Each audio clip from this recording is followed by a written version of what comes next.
Hello and welcome to my YouTube channel. इस video में आप लोग जानेंगे फ्रांस के संविधान के बारे। इससे पहले जो चैप्टर्स अपलोड हुए हैं फ्रांस के संविधान से रिलेटेड वो आपको मिल जाएंगे। इसका लिंक आपको डिस्क्रिप्शन में या फिर कमेंट बॉक्स पे आप चाहे तो जाकर देख सकते हैं। जैसा कि मैंने आपको बताया ही था कि फ्रांस का संविधान, यदि आपको इन डेप्थ जानकारी चाहिए, इसके बारे में नॉलेज चाहिए, तो आपको टोटल 8 चैप्टर पढ़ने होंगे, जिसमें से 7 मैंने करा दिए। कल ही मैंने अपलोड किया था नौकरशाही और प्रशासनिक कानून, जो कि आप प्लेलिस्ट में जाकर देख सकते हैं। इसका लास्ट चैप्टर है राजनीतिक दल, पॉलिटिकल पार्टीज़। ये जो है इस वीडियो में आप लोग पढ़ेंगे, जानेंगे कि फ्रांस में राजनीतिक दल की क्या भूमिका है, ठीक है, क्या इंपॉर्टेंस है उनकी। इसके बाद एक लास्ट है परिशिष्ट प्रमुख संविधानों में संशोधन की प्रक्रिया, तुलनात्मक अध्ययन, amendment process in the major constitution, a comparative study, ठीक है, यानी संविधान में जो संशोधन होते हैं उसकी प्रक्रिया का तुलना किया जाएगा, ठीक है। लास्ट में ये राजनीतिक दल जब हो जाए इसके बाद फिर ये आपका कंप्लीट हो जाएगा। आपका CC 6, 7 एंड 5, CC 5, 6, 7 पूरा टोटल कंप्लीट हो जाएगा। उसका प्लेलिस्ट का लिंक यदि आपको नहीं मिले तो आप कमेंट करके पूछ सकते हैं। चलिए स्टार्ट करते हैं। फ्रांस में राजनीतिक दल, पॉलिटिकल पार्टीज, फ्रांसीसी दल पद्धति की विशेषताएं।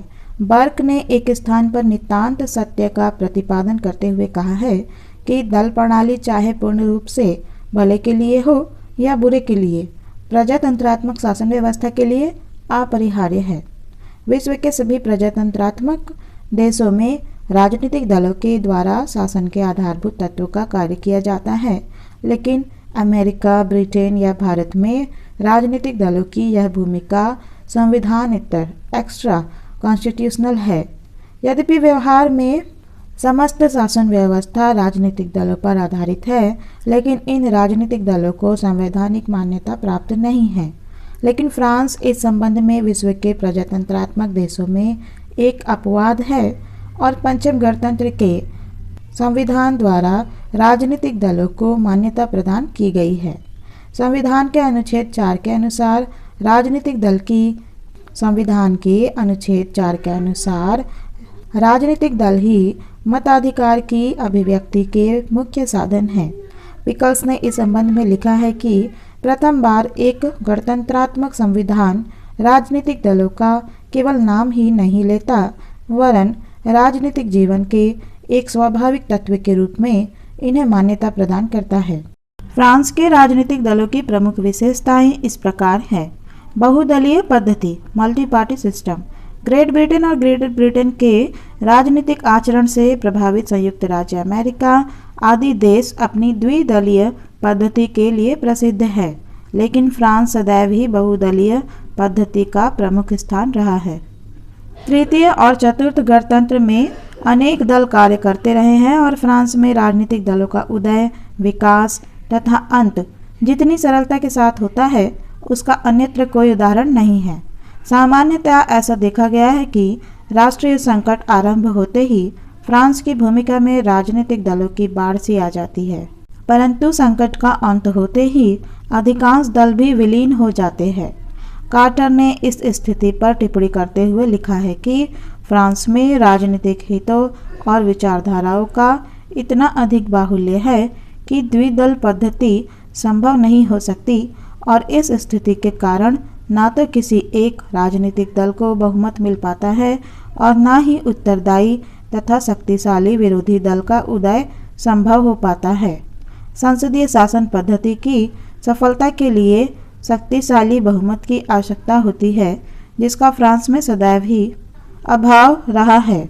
और फाइनर के कथन अनुसार फ्रांस के तृतीय और चतुर्थ गणतंत्र की व्यवस्था के पतन के लिए बहुदलीय पद्धति ही उत्तरदायी है। 1958 में जब पंचम गणतंत्र के संविधान को अपनाया गया तो इस बात की पूरी चेष्टा की गई कि राजनीतिक दलों की संख्या कम हो जाए। इसमें कुछ सफलता भी मिली है और छोटे छोटे कुछ राजनीतिक दल समाप्त हो गए हैं, लेकिन अब भी फ्रांस में बहुदलीय पद्धति ही है। बहुदलीय पद्धति के बावजूद आवश्यक सीमा तक सुव्यवस्था और राजनीतिक स्थायित्व की स्थिति को प्राप्त किया जा सके, इसके लिए फ्रांस में राष्ट्रपति के चुनाव और संसद के चुनाव के प्रसंग में द्वितीय मतदान पद्धति, सेकंड बैलेट सिस्टम को अपनाया गया है।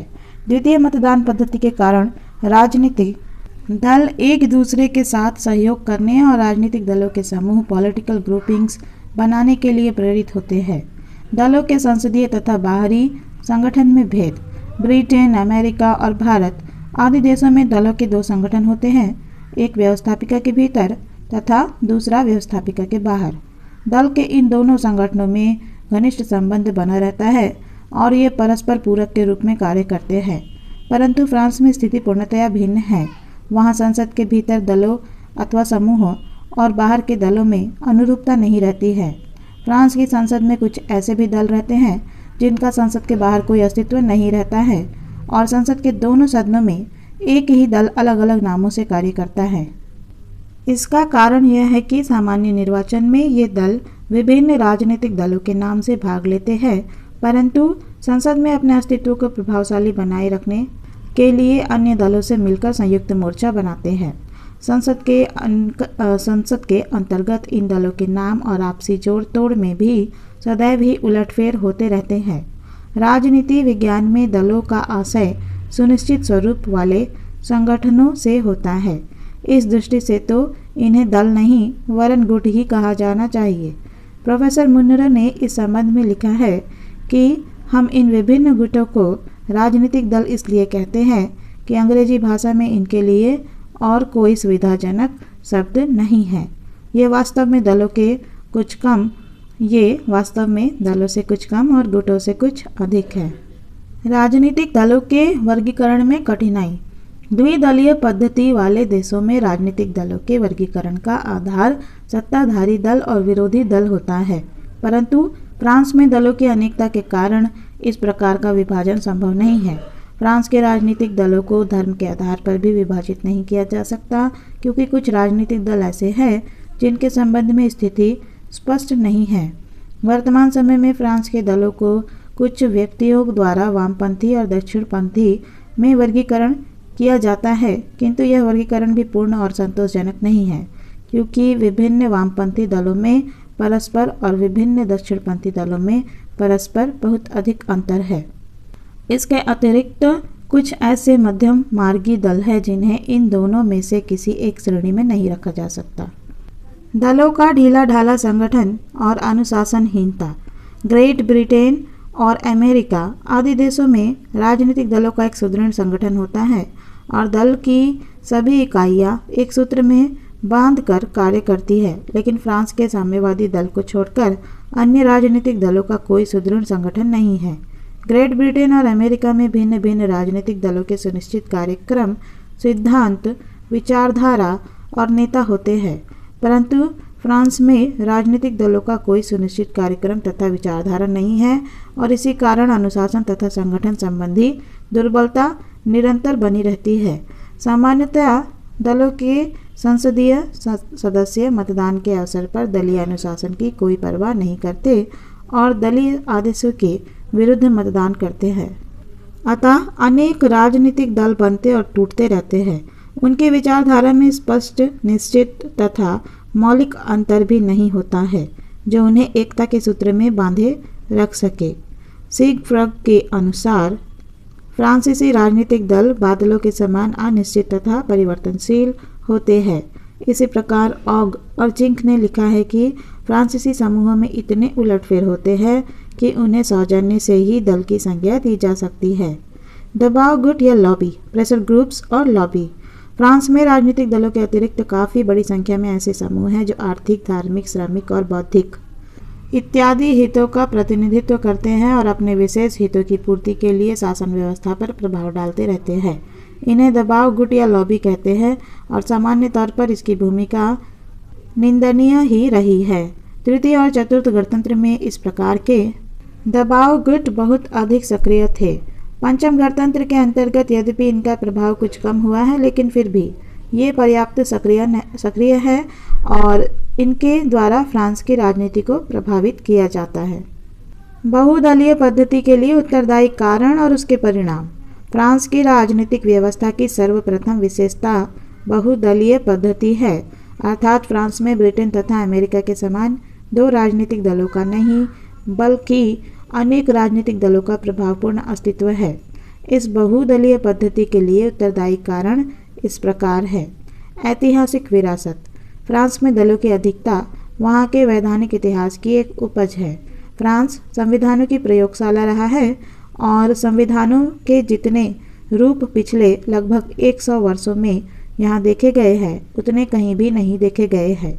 चूँकि फ्रांस में विधानों के संबंध में अनेक परिवर्तन हुए हैं, अतः यहाँ अनेक प्रकार के अवशेष रह गए हैं जिनका समर्थन व खंडन करने के आधार पर वहाँ अनेक दल बन गए हैं।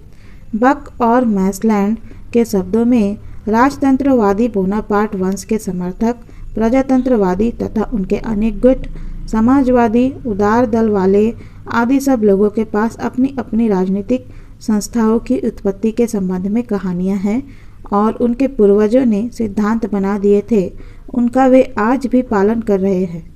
शासन के मूल स्वरूप पर मतभेद। फ्रांस में 1789 तक राजतंत्र था और उसी वर्ष क्रांति के आधार पर उसका अंत हुआ। क्रांति के बाद भी फ्रांस में 2 बार साम्राज्यों की स्थापना हुई और बीच बीच में गणतंत्री विधान लागू हुए। अब भी फ्रांस में काफ़ी बड़ी संख्या में ऐसे व्यक्ति हैं जो प्रजातंत्र के स्थान पर राजतंत्र का स्वागत कर सकते हैं। इस प्रकार फ्रांस में राजतंत्र बनाम गणतंत्र की समस्या का अंत नहीं हुआ है। इसके अतिरिक्त साम्यवाद, फासीवाद और अधिनायकवाद, इन सभी के समर्थक फ्रांस में है। समाजवाद के भी विभिन्न रूप है। शासन के मूल स्वरूप पर मतभेद ने राजनीतिक दलों की संख्या बढ़ाने का ही कार्य किया है। फ्रेंच लोगों का व्यक्तिवादी स्वभाव। बहुदलीय पद्धति का एक प्रमुख कारण फ्रांसीसी लोगों का स्वभाव है। फ्रांसीसी सदैव से ही साहित्य, कला, संस्कृति और शिक्षा के प्रेमी रहे हैं और वे व्यक्ति के व्यक्तित्व को बहुत अधिक महत्व देते हैं। इस गहरे व्यक्तिवाद के साथ ही उनमें विश्लेषण के प्रति गहरी रुचि है और इस तथ्य ने राजनीति में पृथकतावादी प्रवृत्तियों को बल दिया है। फ्रांसीसी स्वभाव से बड़े उतावले और भावनाशील भी होते हैं, अतः मामूली से मतभेद के आधार पर वे नवीन राजनीतिक समूह की स्थापना कर लेते हैं। प्रादेशिकता और स्थानीयता की भावना। ब्रिटेन की अपेक्षा फ्रांस क्षेत्र में बहुत विस्तृत है। इस कारण वहाँ प्रादेशिकता और स्थानीयता के आधार पर भी अनेक दलों का निर्माण हो जाता है। कई प्रश्नों पर फ्रांस में पूर्व और पश्चिम, उत्तर और दक्षिण के निवासियों में मतभेद उत्पन्न होते रहते हैं। ऐसे ही फ्रांस में ट्रेड यूनियनें भी कई है जिनके आधार पर मजदूरों के विभिन्न दल बन गए हैं। बहुल सदस्यीय निर्वाचन क्षेत्र और आनुपातिक प्रतिनिधित्व की प्रणाली। फ्रांस में चतुर्थ गणतंत्र तक बहुल सदस्यीय निर्वाचन क्षेत्र और आनुपातिक प्रतिनिधित्व की प्रणाली थी और इस चुनाव पद्धति ने बहुदलीय पद्धति को जन्म देने में महत्वपूर्ण भूमिका अदा की। वर्तमान समय में यद्यपि बहुल सदस्यीय निर्वाचन क्षेत्र और आनुपातिक प्रतिनिधित्व का त्याग कर दिया गया है, लेकिन चुनाव के लिए जिस द्वितीय मतदान योजना को अपनाया गया है उसमें छोटे राजनीतिक दल यह सोचते हैं कि चुनाव के दूसरे दौर में वे किन्हीं अन्य दलों के साथ मिलकर चुनाव परिणामों को प्रभावित कर सकेंगे। इस प्रकार छोटे राजनीतिक दल अपने पृथक अस्तित्व को समाप्त करने के बजाय बनाए रखना चाहते हैं। कुछ अन्य कारण। बहुदलीय पद्धति के कुछ अन्य कारण भी है। फ्रांस में अपनाई जा रही संसदीय कार्यक्रम की प्रणाली, जिसके द्वारा विधेयक समितियों व रिपोर्टरों के अधीन कर दिए जाते हैं, छोटे छोटे गुटों को जन्म देने के लिए उत्तरदायी है। फ्रांस में राजनीतिक दलों का अनुशासन भी ढीला है और सारी व्यवस्था ऐसी है कि छोटे छोटे राजनीतिक समूह अपने आप को अधिक प्रभावशाली बना सकते हैं। संसदीय सदनों में सदस्यों के बैठने की अर्ध चक्राकार व्यवस्था, semi circular parliamentary seating arrangements आदि भी बहुदलीय पद्धति का कारण बनी है। बहुदलीय पद्धति के परिणाम। बहुदलीय पद्धति का स्वाभाविक परिणाम यह होता है कि किसी एक राजनीतिक दल को व्यवस्थापिका में बहुमत प्राप्त नहीं हो पाता। एक राजनीतिक दल की सरकार के स्थान पर मिलीजुली सरकार का निर्माण होता है और ये मिलीजुली सरकारें अपने आप को स्थायी तथा प्रभावशाली नहीं बना पाती। फ्रांस के तृतीय गणतंत्र 1870 से 1940 और चतुर्थ गणतंत्र 1946 से 58 के काल में ही यही प्रवृत्ति देखी गई। लेकिन 1958 में फ्रांस में जिस पंचम गणतंत्र को अपनाया गया उसमें बहुदलीय पद्धति के स्वाभाविक परिणाम राजनीतिक अस्थिरता को काफ़ी कुछ सीमा तक दूर कर दिया गया।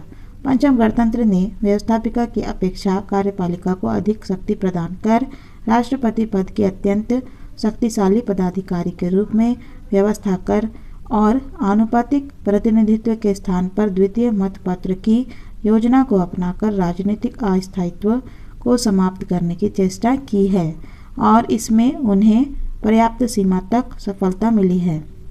फ्रांसीसी राजनीतिक दलों का संगठन और विचारधारा। निश्चित विचारधारा और कार्यक्रम पर आधारित न होने के कारण फ्रांस के राजनीतिक दल अमेरिका या ब्रिटेन के राजनीतिक दलों की अपेक्षा अल्प आयु होते हैं। वर्तमान समय में फ्रांस में कोई भी ऐसा महत्वपूर्ण राजनीतिक दल नहीं है जिसका उदय 20वीं सदी के प्रारंभ से हुआ हो। वर्तमान समय में फ्रांस में जो राजनीतिक दल प्रमुख है वे इस प्रकार है। नवीन गणतंत्र के लिए संघ या द गॉलवादी दल, union for the new republic (UNR), साम्यवादी दल, द कम्युनिस्ट पार्टी, समाजवादी दल, द सोशलिस्ट पार्टी (SFIO), सुधारवादी दल, द रिफॉर्म मूवमेंट पार्टी, लोकप्रिय गणतंत्रवादी आंदोलन, movement republican popular (MRP), national front, the national front. इसके अतिरिक्त कुछ अन्य दल भी है जैसे वामपंथी गणतंत्रवादी संघ, यूनियन ऑफ रिपब्लिकन लेफ्टिस्ट और स्वतंत्रता का समर्थक गणतंत्रवादी दल, पीजेंट एंड सोशल पार्टी और रिपब्लिकन पार्टी ऑफ लिबर्टी। नवीन गणतंत्र के लिए संघ या द गॉलवादी दल, फ्रांस की राजनीति का दक्षिणपंथी या अनुदारवादी दल। द गॉलवादी दल फ्रांस के वर्तमान दलों में सबसे बाद में जन्मा, लेकिन 1980 तक सबसे अधिक शक्तिशाली और आज भी फ्रांस के प्रमुख राजनीतिक दलों में से एक है। 1958 में जबकि पंचम गणतंत्र के संविधान को लागू किया गया, उस समय से ही द गॉलवादी दल फ्रांस की सबसे प्रमुख राजनीतिक शक्ति है। 1958 से लेकर 1980 तक कार्यपालिका के प्रमुख दो पदों, राष्ट्रपति और प्रधानमंत्री पद पर द गॉलवादी दल का अधिकार रहा, लेकिन 1981 में राष्ट्रपति पद और राष्ट्रीय सभा के जो चुनाव हुए उनमें इस राजनीतिक दल की शक्ति में अवश्य ही कमी हुई। 1947 में जनरल दी गॉल के नेतृत्व में फ्रांसीसी जनता के संघ rally of the French people की स्थापना की गई थी। 1958 में इसी का नाम नवीन गणतंत्र के लिए संघ कर दिया गया।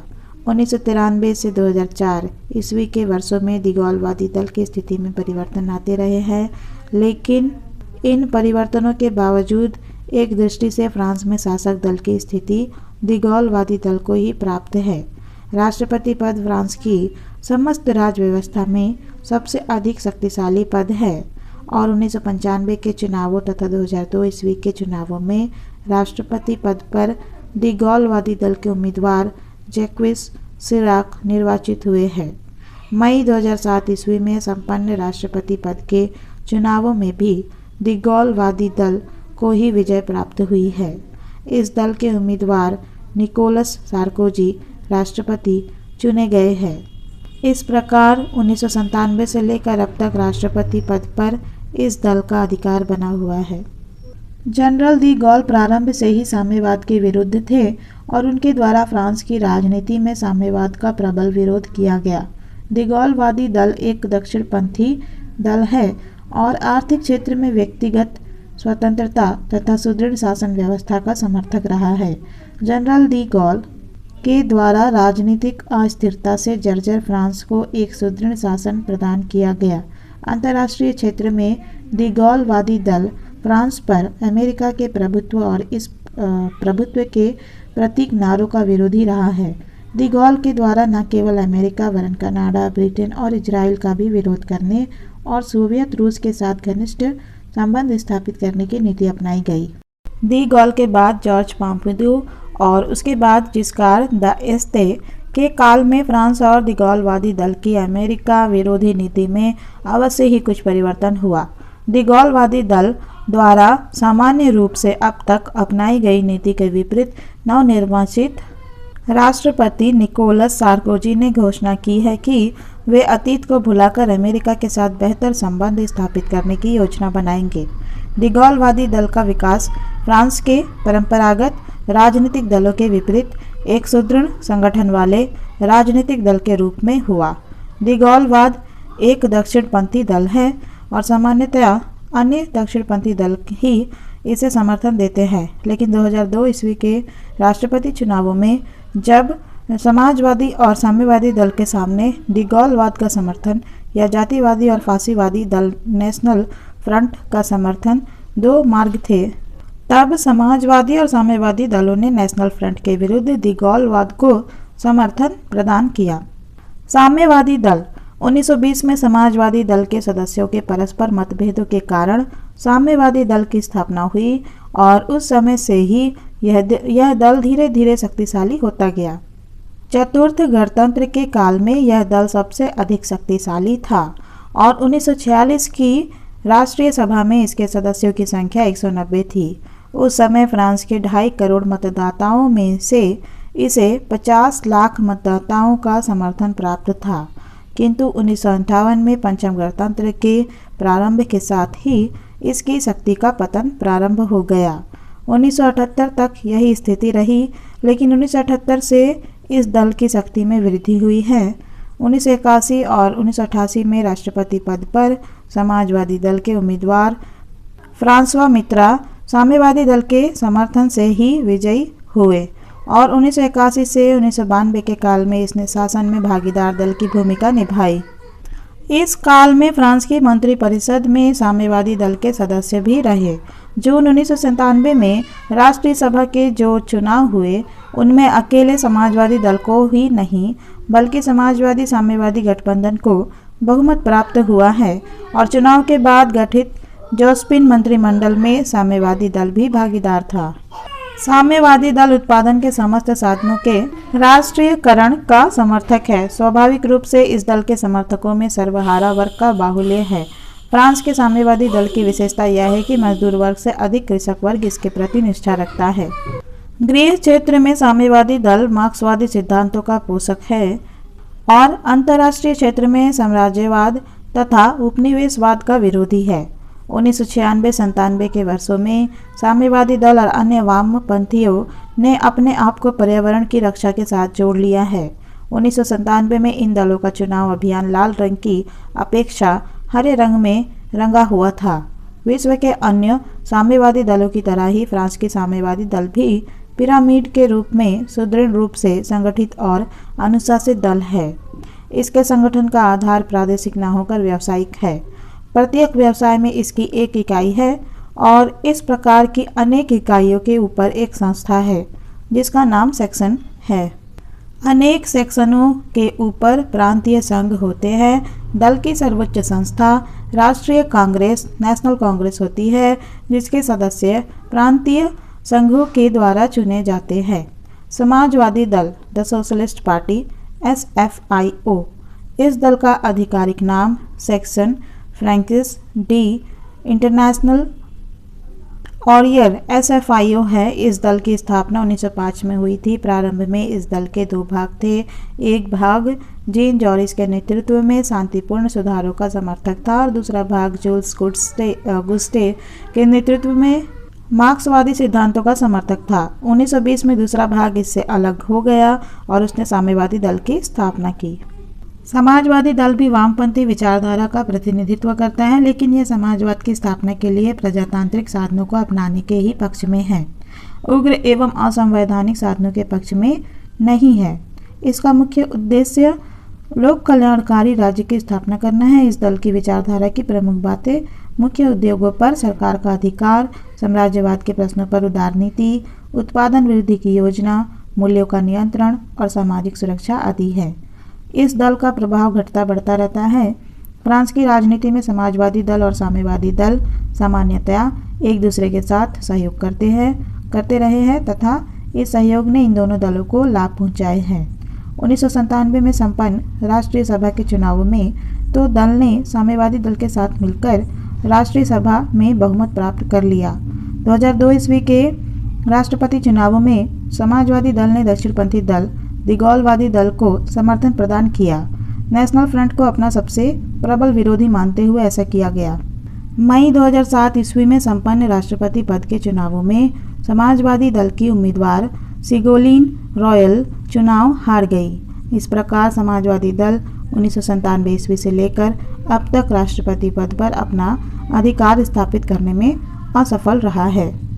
इस दल के संगठन का आधार क्षेत्रीय है। सेक्शन और कम्यून से प्रारंभ होकर प्रादेशिक संघ और राष्ट्रीय संघ तक इस दल के संगठन का विस्तार है। दल के समस्त कार्य राष्ट्रीय परिषद और कार्यकारिणी समिति की देखरेख में संचालित होते हैं। लोकप्रिय गणतंत्रवादी आंदोलन फ्रांस के वामपक्षीय तथा दक्षिण पक्षीय दलों के बीच का संगठन है। इस दल का संगठन द्वितीय विश्व युद्ध के बाद हुआ और यह कैथोलिक धर्म की विचारधारा से प्रभावित है। यह संगठन अपने आप को राजनीतिक दल न मानकर आंदोलन मानता है। चतुर्थ गणतंत्र में इस दल का काफी प्रभाव था, लेकिन पंचम गणतंत्र में इसका यह स्थान नहीं रह गया है। यह दल क्षेत्रीय आधार पर संगठित है। लोकप्रिय गणतंत्रवादी आंदोलन उदार पूंजीवादी तथा सामूहिक साम्यवाद दोनों का विरोधी है। मुख्य उद्योगों में जनतंत्र का समावेश, परिवार का संरक्षण, शिक्षण संस्थानों को राज्य की ओर से सहायता और शक्तिशाली अंतर्राष्ट्रीय व्यवस्था आदि का यह समर्थक है। अपनी नीति को कार्यान्वित करने में यह दल दक्षिण पंथ की ओर झुका हुआ है। DGR वामपंथी गणतंत्रवादी दल 20वीं सदी के प्रारंभ से लेकर 1936 तक यह फ्रांस के तृतीय गणतंत्र का सबसे प्रभावशाली दल रहा है। चतुर्थ गणतंत्र में यह दल बहुत ही निर्बल था, परंतु बाद में जब प्रजातांत्रिक और समाजवादी संघ democratic and socialist resistance union का इसमें विलय हो गया तो इसका प्रभाव बढ़ने लगा। इसके समर्थक छोटे छोटे व्यवसायी, कृषक और मध्यम वर्ग के लोग हैं। इस दल में आंतरिक एकता का नितांत अभाव है और इसी कारण यह वर्तमान समय में प्रभावशाली राजनीतिक शक्ति नहीं रहा है। ग्रीन्स पार्टी यह वामपंथ से जुड़ा पर्यावरणवादी दल है। 1995 से 97 के वर्षों में इसने कुछ लोकप्रियता प्राप्त की है। 1997 के चुनावों में इसने फ्रांस की राष्ट्रीय सभा में 7 स्थान प्राप्त किए थे। नेशनल फ्रंट अभी हाल ही के वर्षों में लगभग समस्त यूरोप में चरम दक्षिण पंथ और फासीवाद की तरफ झुकाव बढ़ता जा रहा है और फ्रांस में भी यही स्थिति देखी गई है। नेशनल फ्रंट इन चरम दक्षिणपंथी और फासीवादी तत्वों का प्रतिनिधित्व करता है। यह दल हिटलर और हिटलरवाद का प्रबल समर्थक है और विदेशों से आकर फ्रांस में बसने वाले व्यक्तियों का विरोध, एंटी इमिग्रेशन इस दल का सबसे प्रबल कार्यक्रम है। लोकतांत्रिक व्यवस्था और तौर तरीकों में भी इस दल का विश्वास आधा अधूरा है। ली पेन इस दल के सबसे प्रमुख नेता है। 2002 ईस्वी के राष्ट्रपति चुनावों में नेशनल फ्रंट के उम्मीदवार ली पेन ने प्रथम चरण के चुनाव में 16.94% मत प्राप्त कर चुनाव में दूसरा स्थान प्राप्त करते हुए अपनी शक्ति का परिचय दिया। ऐसी स्थिति में समाजवादी और साम्यवादी दलों ने दक्षिणपंथी दल दिगौलवादी दल को समर्थन प्रदान कर नेशनल फ्रंट को पराजित किया। अन्य रूढ़िवादी दल अदर कंजर्वेटिव पार्टीज इन सब के अतिरिक्त अन्य कुछ रूढ़िवादी दलों में स्वतंत्रता समर्थक गणतंत्रवादी दल, peasant and social action party और ली पेन का नेशनल फ्रंट आदि प्रमुख है। नेशनल फ्रंट एक जातिवादी संगठन है। ये सभी मुख्यतया दक्षिणपंथी दल है जो समाजवाद के कट्टर विरोध पर आधारित है। इन दलों में मुख्यतया उद्योगपति, पूंजीपति, धनी व्यक्ति तथा कुछ मध्यम वर्ग के लोग हैं। ब्रिटेन और फ्रांस की दल पद्धतियों का तुलनात्मक अध्ययन। फ्रांस की दलीय पद्धति ब्रिटेन या अमेरिका की दलीय पद्धति से मूलभूत रूप से भिन्न है। इस भिन्नता के संबंध में कार्टर और उसके सहयोगियों का यह मत सत्य है कि एक अर्थ में फ्रांसीसी दलीय पद्धति एक अंग्रेज अथवा अमेरिकन द्वारा राजनीतिक दलों के बारे में निकाले गए किसी भी सामान्य निष्कर्ष के लिए चुनौती है। ब्रिटेन और फ्रांस की दलीय पद्धतियों का भेद इन रूपों में देखा जा सकता है। द्विदलीय पद्धति ब्रिटिश राजनीति की सबसे प्रमुख विशेषता है, लेकिन फ्रांस में द्विदलीय पद्धति के स्थान पर बहुदलीय पद्धति है। भूतकाल में फ्रांस में राष्ट्रीय दलों की संख्या 12 से लेकर 20 तक रही है और आज भी फ्रांस की राजनीतिक शक्ति प्रमुख रूप से 4 दलों दिगौलवादी दल, union for French democracy, Samajwadi दल और साम्यवादी दल में बटी हुई है। इन 4 दलों के अतिरिक्त कुछ अन्य राजनीतिक दल भी हैं। दलीय अनुशासन के संबंध में फ्रांस के राजनीतिक दलों की स्थिति ब्रिटिश राजनीतिक दलों से नितांत भिन्न है। ब्रिटेन में संसद के अधिकांश सदस्य किसी दल के टिकट पर चुने जाते हैं और चुने जाने पर दल के कठोर अनुशासन से बंधे रहते हैं।